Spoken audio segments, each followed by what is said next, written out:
नमस्कार, मैं दिनेश पाठक। कोविड संक्रमण का शिकार हो गया था, इस वजह से ये श्रृंखला कुछ दिन बाधित रही। मैं विनम्रतापूर्वक आप सभी से माफ़ी चाहूँगा और फिर से जुड़ने का अनुरोध करूँगा। आपसे यह भी अनुरोध करना है कि अपने स्तर से कोविड प्रोटोकॉल जरूर फॉलो करें। अब आइए शुरू करते हैं ज्ञान की इस गंगा को। आज जिन विषयों पर हम बात करने वाले हैं उनमें राष्ट्रीय बालिका दिवस, अंतर्राष्ट्रीय शिक्षा दिवस, भारत का विदेशी मुद्रा भंडार, आदि बद्री बांध का निर्माण, इसके अलावा यूनेस्को की विश्व धरोहर टैग शामिल करने की बात है मेघालय के लिविंग रूट ब्रिज को। तो आइए शुरू करते हैं राष्ट्रीय बालिका दिवस की चर्चा के साथ। नेशनल गर्ल चाइल्ड डे ये भारत में हर साल मनाया जाता है 24 जनवरी को। इसका उद्देश्य सभी स्तर पर बालिकाओं के सशक्तिकरण को बढ़ावा देना और जागरूकता लाना है। साथ ही इसमें सुधार करने के लिए कार्य करना भी शामिल है। बालिका दिवस मनाने का उद्देश्य विभिन्न योजनाओं तथा कोशिशों के द्वारा बालिकाओं की, बेटियों को और सशक्त बनाने के नए अवसर उपलब्ध करवाना है। इसी के साथ बालिकाओं के विकास के लिए सकारात्मक पॉजिटिव माहौल तैयार करना भी है। ये तो राष्ट्रीय बालिका दिवस की बात थी। अब अंतर्राष्ट्रीय स्तर पर अगर हम बात करें तो 11 अक्टूबर को विश्व भर में अंतर्राष्ट्रीय बालिका दिवस मनाए जाने की परंपरा है।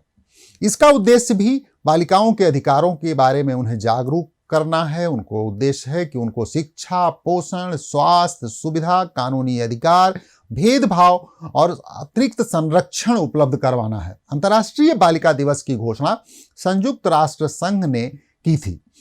इसके अलावा महिलाओं की स्थिति के लिए कनाडा की मंत्री रोना अम्ब्रोस ने इसके लिए एक प्रस्ताव पेश किया था। संयुक्त राष्ट्र महासभा ने इसके लिए 19 दिसंबर 2011 को प्रस्ताव पारित किया था। सबसे पहले 11 अक्टूबर 2012 को अंतर्राष्ट्रीय बालिका दिवस मनाया गया।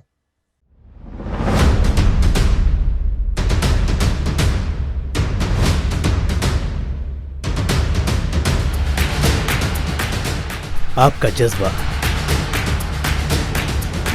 जिम्मेदारी, पहरेदारी अनमोल है। आप देश की रक्षा करते हैं, घर परिवार छोड़कर सुदूर बर्फ के पहाड़ों, जंगलों, रेगिस्तानों में भटकते हैं हमारे लिए। आप हैं तो हम हैं। ऐसे में कुछ फर्ज हमारा भी है। आपके बच्चे हमारे लिए खास हैं। हम उन्हें स्कॉलरशिप देंगे, सुरक्षित माहौल में गुणवत्तापूर्ण शिक्षा देंगे, उनका भविष्य संवारेंगे। आप देश के सैनिकों के लिए हम इतना तो कर ही सकते हैं। हम हैं महर्षि यूनिवर्सिटी। अब चलते हैं शिक्षा की ओर। क्या आप जानते हैं कि आज के ही दिन यानी 24 जनवरी को अंतर्राष्ट्रीय शिक्षा दिवस मनाया जाता है? जरूर जानते होंगे, मुझे पूरी उम्मीद है। संयुक्त राष्ट्र ने 3 दिसंबर 2018 को प्रस्ताव पारित करके 24 जनवरी को अंतर्राष्ट्रीय शिक्षा दिवस के रूप में घोषित करने का निर्णय लिया था। इसका उद्देश्य शांति और विकास में शिक्षा की भूमिका को रेखांकित करना है, उसके महत्व को बताना है। अंतर्राष्ट्रीय शिक्षा दिवस के लिए इस प्रस्ताव को नाइजीरिया समेत 58 देशों ने तैयार किया था। यह अंतर्राष्ट्रीय शिक्षा दिवस का 4था संस्करण है। इसी बारे में भारत की बात करें तो 11 नवंबर को भारत में राष्ट्रीय शिक्षा दिवस मनाए जाने की परंपरा लंबे समय से चली आ रही है। भारत में राष्ट्रीय शिक्षा दिवस देश के प्रथम शिक्षा मंत्री मौलाना अबुल कलाम आजाद की स्मृति में मनाया जाता है। 11 नवंबर को मौलाना अबुल कलाम आजाद साहब की जयंती होती है और उनकी जयंती को ही राष्ट्रीय शिक्षा दिवस के रूप में मनाए जाने की परंपरा शुरू हुई है 2008 से। अब 24 जनवरी के महत्व के इन दोनों दिनों के बाद बात करते हैं भारत के विदेशी मुद्रा भंडार की। भारत का विदेशी मुद्रा भंडार, जिसे इंडियाज फॉरेक्स रिजर्व बोलते हैं, 634 अरब डॉलर पर पहुंच गया है। 14 जनवरी 2021 को समाप्त हुए सप्ताह के दौरान भारत का विदेशी मुद्रा भंडार 2.229 बिलियन डॉलर की कमी के साथ 634.965 अरब डॉलर पर पहुंच गया है। विश्व में सर्वाधिक विदेशी मुद्रा भंडार वाले देशों की सूची में भारत इस समय चौथे स्थान पर है। पहला स्थान चीन के पास लंबे समय से सुरक्षित है। दरअसल विदेशी मुद्रा भंडार को फॉरेक्स रिजर्व या आरक्षित निधियों का भंडार भी कहा जाता है। भुगतान संतुलन में विदेशी मुद्रा भंडारों को आरक्षित परिसंपत्तियां कहा जाता है तथा ये पूंजी खाते में होते हैं। ये किसी देश की अंतर्राष्ट्रीय निवेश स्थिति का एक महत्वपूर्ण भाग है।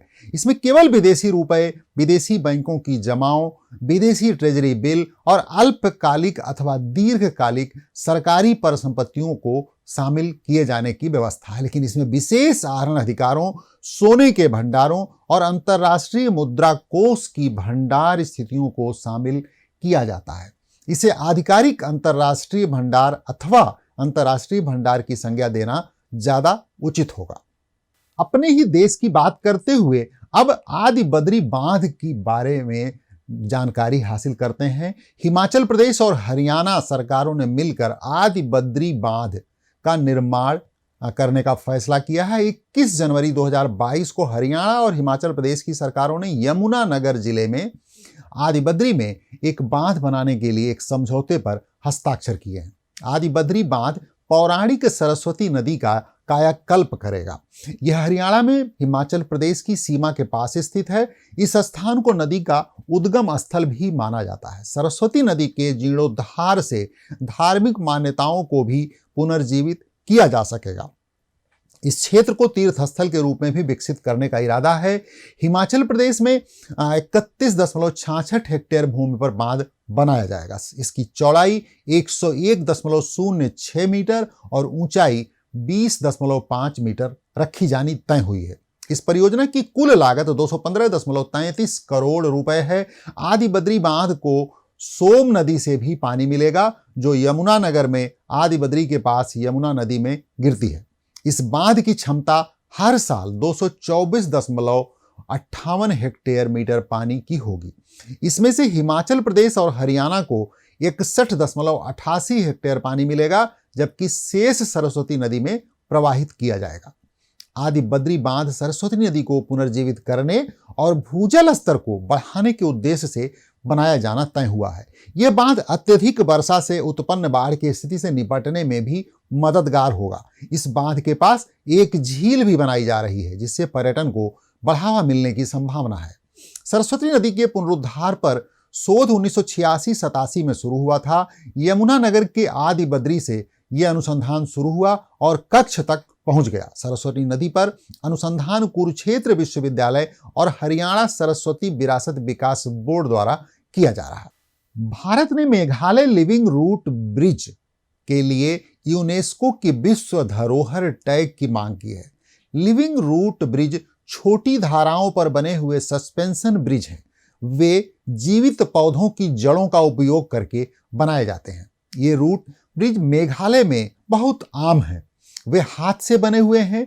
वे अंजीर के पेड़ों के रबर का उपयोग करके बनाए गए हैं। वे स्थानीय जयंतिया और खासी लोगों द्वारा बनाए गए हैं। हाल ही में भारत ने इन पुलों के लिए यूनेस्को की विश्व धरोहर टैग की मांग की है। लिविंग रूट ब्रिज के बारे में कुछ रोचक तथ्यों को भी जान लेते हैं। इन पुलों को स्थानीय रूप से जिंगजियांग जरी कहा जाता है। ये पुल समुद्र तल से 50 मीटर से 1150 मीटर ऊपर हैं। उनकी अधिकतम लंबाई लगभग 50 मीटर है। इनकी चौड़ाई करीब 1.5 मीटर है। वे इतने मजबूत हैं कि वे 500 साल तक खड़े रह सकते हैं। ये पुल तभी तक स्वस्थ हैं जब तक वे पेड़ स्वस्थ हैं जिनसे ये पुल बने हैं। रूट ब्रिज भी नागालैंड के लोगों द्वारा बनाए गए हैं। इसके अलावा रूट ब्रिज जावा के बड्डू लोगों द्वारा बनाए गए हैं। लिविंग रूट ब्रिज एक नदी या नाले के ऊपर फिक्स इलास्टिका की जड़ों के द्वारा बनते हैं। ये जड़ें समय के साथ बढ़ती और मजबूत होती जाती हैं। इन पुलों को बनाने के लिए युवा जड़ों को घुमाया जाता है और एक साथ बांधा जाता है। लोग जड़ों को एक साथ बांधने के लिए यूनेस्कुलेशन की प्रक्रिया का उपयोग करते हैं। यूनेस्कुलेशन का अर्थ 2 या 2 से अधिक पेड़ों की टहनियों और जड़ों को एक साथ उगाना या बढ़ाना है। फिक्स इलास्टिका यह सबसे आम पेड़ है जिसका उपयोग लिविंग रूट ब्रिज के निर्माण में किया जाता है। यह भारतीय रबड़ का पेड़ है। यह अमेरिका, श्रीलंका और वेस्ट इंडीज में आम है। आज के करंट अफेयर्स को अब यहीं विराम देते हैं। कल फिर मिलेंगे कुछ नई जानकारियों के साथ। तब तक आप अपना और अपनों का ख्याल रखें। नमस्कार, धन्यवाद।